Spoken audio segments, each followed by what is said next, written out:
Indeed, you recently commented, Mr. President, that if it were not for the United States, European countries would be speaking German. Dare I say that if it wasn't for us, you'd be speaking French.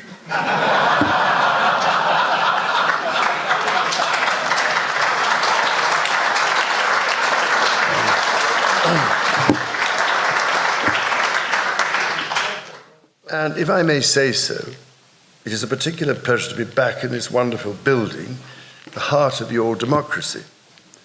On this occasion, I cannot help noticing the readjustments to the East Wing, Mr. President, following your visit to Windsor Castle last year. And I'm sorry to say that we British, of course, made our own small attempt at real estate redevelopment of the White House in 1814.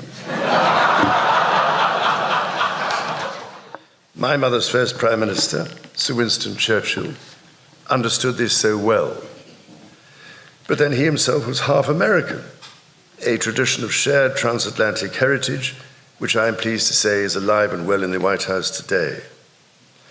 Indeed, such was the closeness that Sir Winston, while staying here in the White House, in those rooms you showed us upstairs, emerged naked from the bathtub to discover the door opening as President Roosevelt came in for a chat.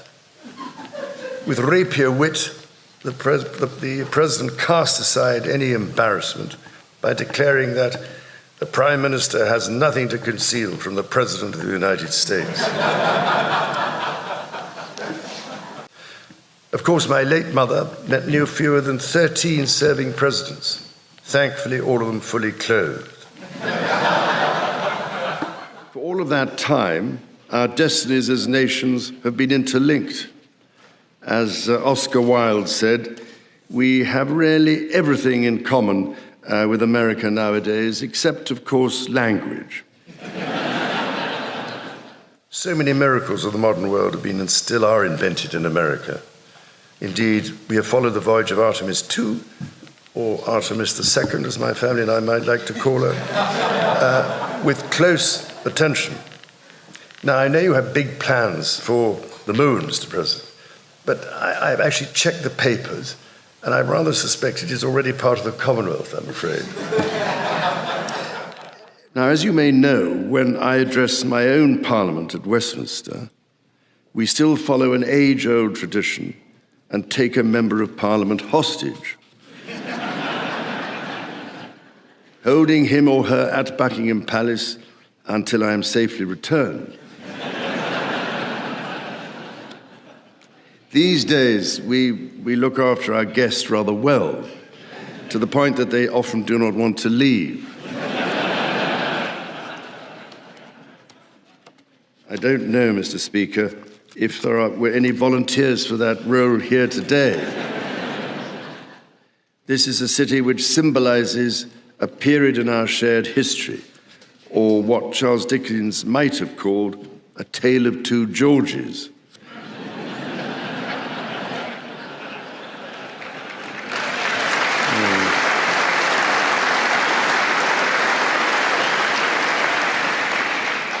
The first president, George Washington, and my 5 times great-grandfather, King George III. King George, as you know, never set foot in America, and please rest assured, ladies and gentlemen, I am not here as part of some cunning rearguard action.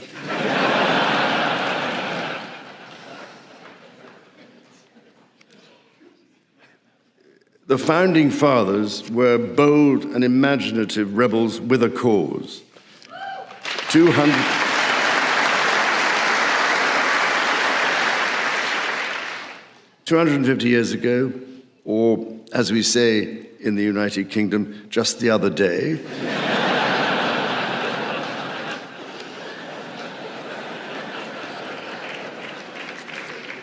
they declared independence. And in sport, in just a few weeks, the United States and Canada will be among those to welcome the world as hosts of the FIFA World Cup. So in one sense, Mr. President, as heads of state, we are joint hosts. We call this game, by the way, football, Mr. President. And I can only say, as the head of state of 5 competing countries, I will be watching the matches closely and with great enthusiasm. After all, we always like favourable odds. Thank you, Mr. President and Mrs. Trump, for your splendid dinner this evening, which, may I say, is a very considerable improvement on the Boston Tea Party. So, as the words of that famous anthem remind us, this is the land of the free and home of the brave, as your own response demonstrates. What used to be called in the last war in the United Kingdom, keep calm and carry on. And my family's history remains reflected in your maps, which read rather like our Christmas card list across the ages.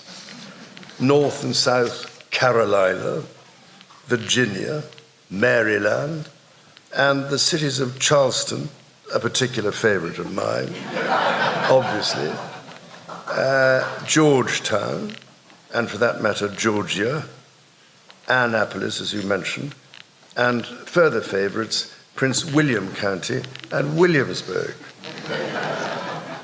This said, our French friends can feel equally at home with a glance at a map. Indeed, you recently commented, Mr. President, that if it were not for the United States, European countries would be speaking German.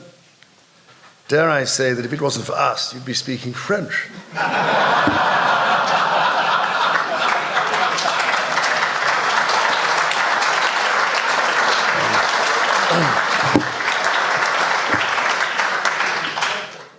And speaking of submarine alliances, there was one particular AUKUS predecessor, launched from a UK shipyard in 1944, that served for the majority of her life attached to the 4th Submarine Squadron in Australia, playing a critical role during the war in the Pacific.